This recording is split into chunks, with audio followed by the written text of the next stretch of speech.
नमस्कार, जेके अपडेट में आप सभी का स्वागत है। मैं हूं Sushil Sharma.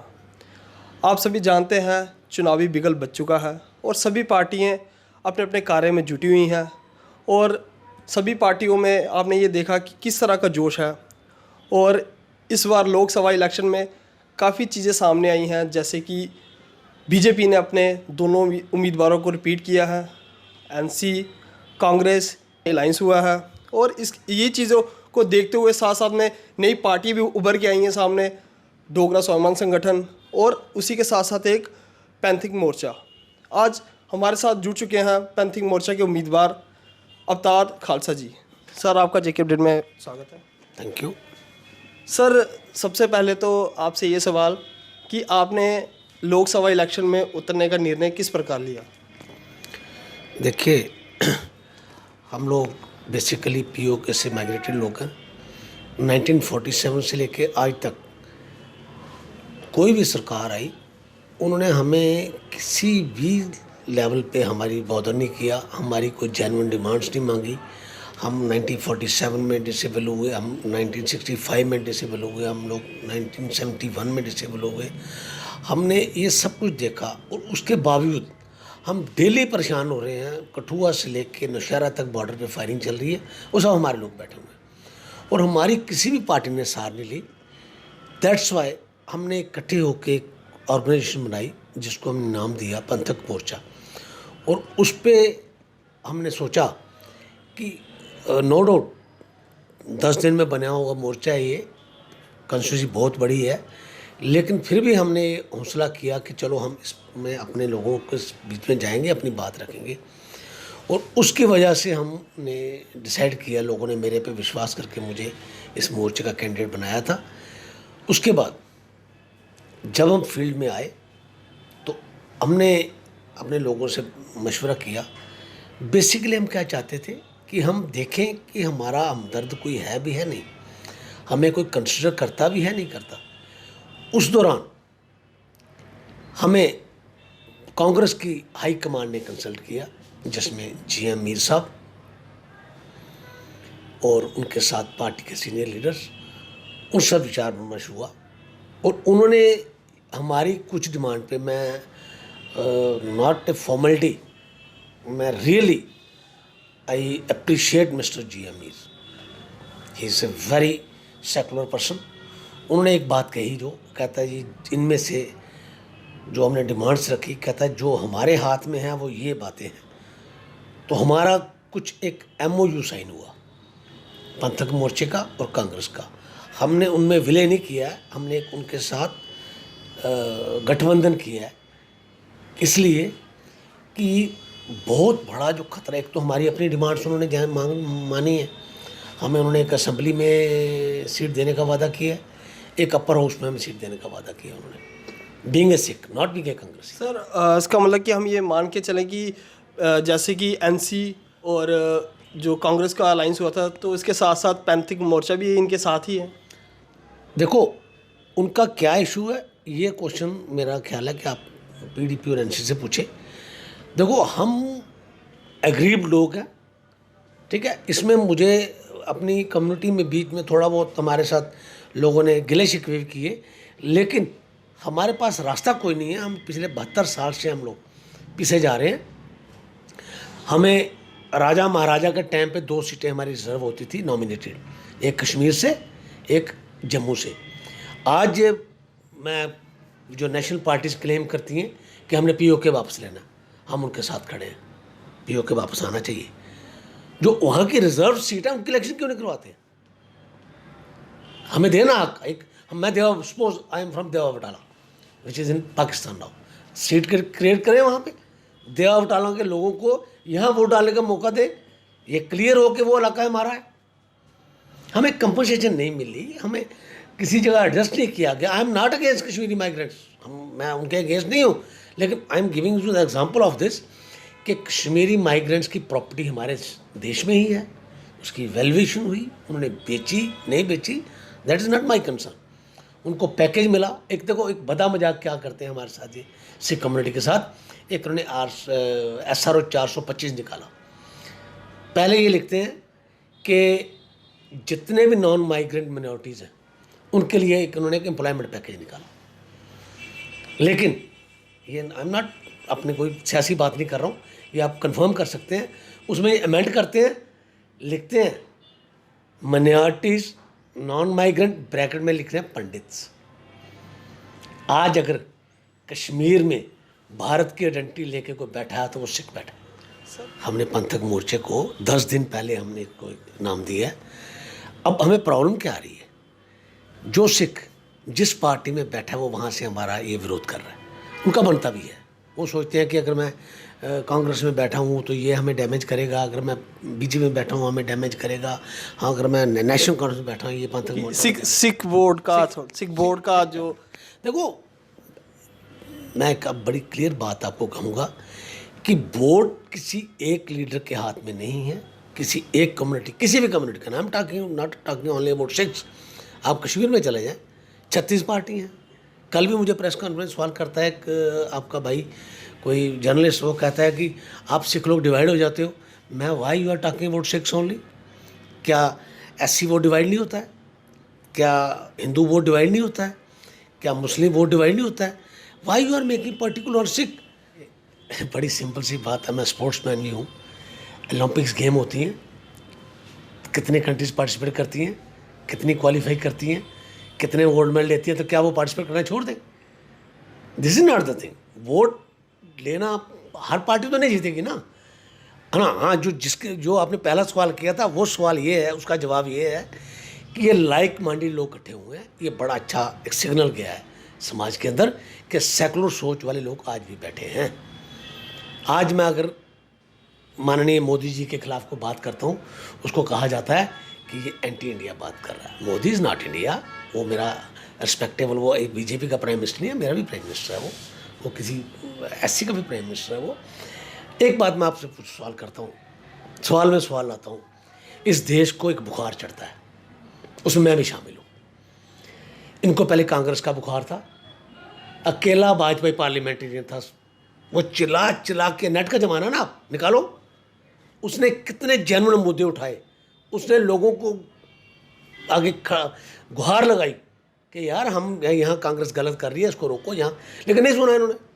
Now same is the case with this government. Now हम नहीं कहते कि मोदी, हम कहते हैं रोको, यहाँ वो गलत है, अगर you are my well wisher और मेरे अगर मैं गलत डायरेक्शन में जा रहा हूँ, मुझे रोको वहाँ पे। आज मोदी गलत डायरेक्शन में है, बात को बढ़ा चढ़ा के, मतलब जो ग्राउंड पे नहीं है उसको ग्राउंड पे लाके किया जा रहा है।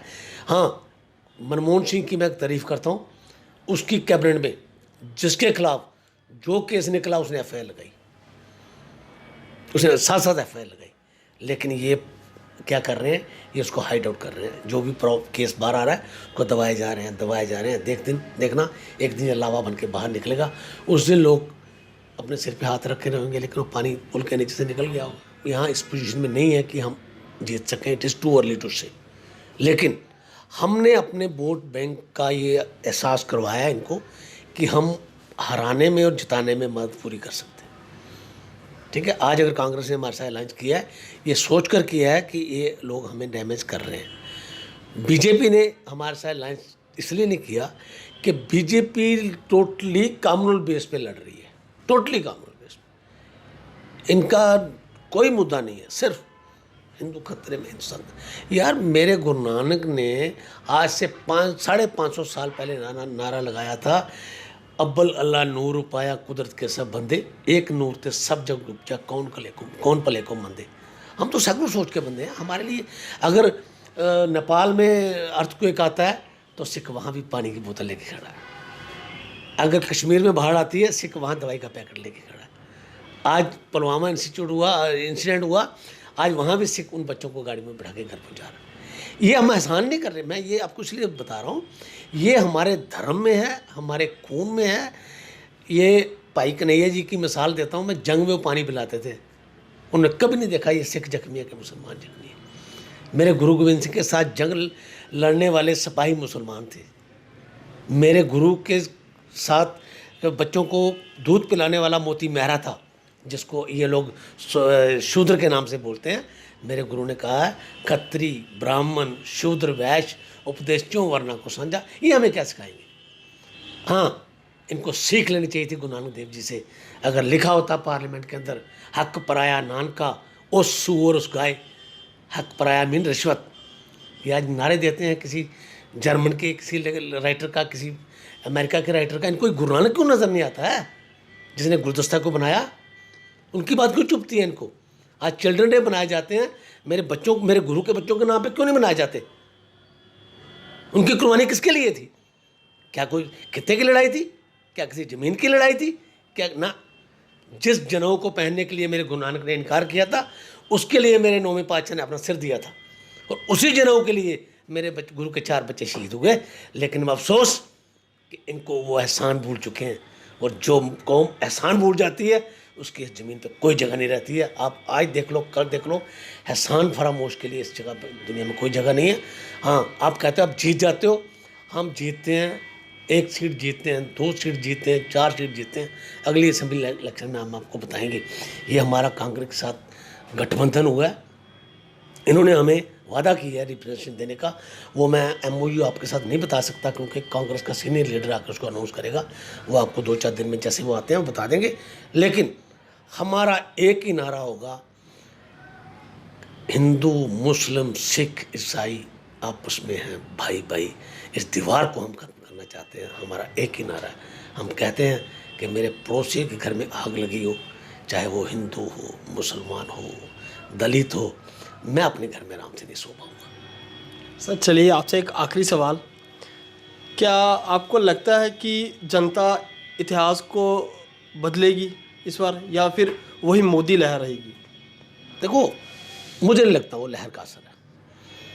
आप भी मीडिया के बंदे हो, डोंट माइंड कि हमारा मीडिया इंडिपेंडेंट नहीं रहा है। जो 4th पिलर रहा हमारा, ये कहीं ना कहीं ये एक साइड ले रहा है। कई पार्टियों का कहना है कि ये बीजेपी के जो 2 कैंडिडेट उतरे हैं चुनाव के लिए, ये सिर्फ मोदी लहर है। आप क्या कहेंगे कि मोदी जब नवा शहर में वो प्रॉब्लम होगी वहाँ आया करेगा? अब क्या जब नौशहरा में बम फटेगा, LOC पे फायरिंग हो, मोदी वहाँ आया करेगा? क्या जब गुजरात में दंगा होगा मोदी वहाँ आया करेगा? मोदी कहाँ जाएगा? He is not omni present. उसका रिप्रेजेंटेटिव कौन? आपने 5 साल, यार आप लोग हाईलाइट करो ना इसको, पिछले 5 साल की जो जुगल किशोर की अचीवमेंट्स हाईलाइट करो ना। क्या किया उसने? He can't speak Dogri properly. मुझे बताओ उसका कोई उसने पार्लियामेंट में कोई सवाल उठाया हो? कोई चीज़ बताओ उसने हमारा मुद्दा उठाया हो? कभी बॉर्डर का इशू उठाया हो?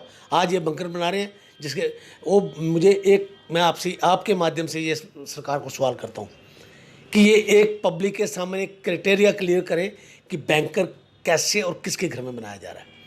देखो, एक स्ट्रैटेजी बनती है ना, after every 5th house, after every 11th house, या आफ्टर एवरी 20th हाउस, एक स्ट्रैटेजी बनेगी ना। वो 20th हाउस मेरा हो, आपका हो, किसी का हो, जो ये पहला फिर 20वें घर में बनेगा। इन्होंने क्या किया? वहाँ पे पिक एंड चूज़ किया, एक लाइन में तीनों घर में एक बंकर बना दिए। मैं कहता हूँ इनके पास स्ट्रेटजी नहीं है। आप जुगल जी को कहीं मौका मिले मेरे सामने बैठाओ, मेरे 2 सवालों का जुगल जवाब दे देगा, मैं अनकंडीशनल सारी उम्र इसके साथ हूँ। I am not against Jugal Kishore, I am against his policy. वो अपने वो जो ड्यूटीज़ है उसको नहीं निभा पाया, और मैं उसको मुझे अपना दोस्त समझने से ये कि मैं उसकी कमज़ोरी बता रहा हूँ। वरना किसी को अगर अपने गिराना हो ना, उसकी कमज़ोरी मत बताओ उसको। तो सर आपका साफ साफ कहना है कि इस बार जो इतिहास बदल रहा है, यानी कि कांग्रेस रमन भल्ला जी हैं वही सीट को अपने हवाले करके और जनता की उम्मीदों पे खरे उतरेंगे? देखो, हमारा जो मैंने आपको पहले कहा है, जो हमारा MOU साइन हुआ है, ये हमने अपनी कम्युनिटी के लिए किया है।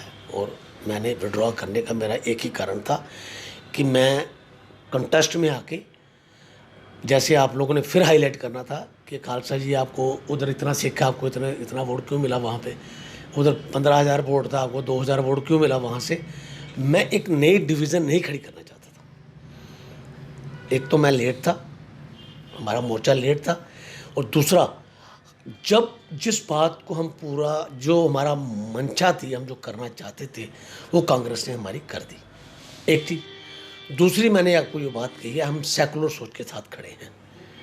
और मैं जो अपनी पर्सनली ये आपके माध्यम से अपील करना चाहूँगा कि इस वक्त का जो डिज़र्विंग कैंडिडेट है, इस वक्त मैं Jammu Poonch parliamentary constituency, he is Raman Bhalla, he is having capacity, he is having vision, and he is a so low level public man. That's why I am conversing for this, mobilizing the people to vote for Raman Bhalla. यही एक better choice है। देखो, मानता हूँ centre में मोदी आए या राहुल आए या कोई, लेकिन मेरा दुख वहाँ के बताने वाला तो होना चाहिए ना। मोदी कोई अलादीन का चिराग नहीं है, राहुल जी के पास अलादीन का चिराग नहीं है। वो तो जो पार्लियामेंट में बोलेंगे वही बात होगी ना। तो हमारा बंदा यहाँ से जाके बोला ही नहीं। दैट्स वाई हम चाहते हैं कि इस बार चांस जो है रमन भल्ले को मिलना चाहिए। शुक्रिया सर हमसे बात करने के लिए। Thank you. ये थे पैंतीक मोर्चा के अवतार खालसा जी, जिन्होंने बताया कि इतिहास फिर से बदलना चाहिए कि, और इनका ये भी साथ साथ में कहना है कि पीएम मोदी जो है वो अकेले क्या कर पाएंगे, वो सेंटर को संभालेंगे या स्टेट को देखेंगे। ऐसे अपडेट के साथ अपडेट रहें। Sushil Sharma, JK update. JK Update is fastest growing media house in J&K with 1.5 crore monthly views. JK Update is a best platform for advertise your brands and services. If you want to advertise your products and services, please contact us on this number. Mr. Sushil Sharma, 705-109-1804. JK Update. Update रहें हमारे साथ।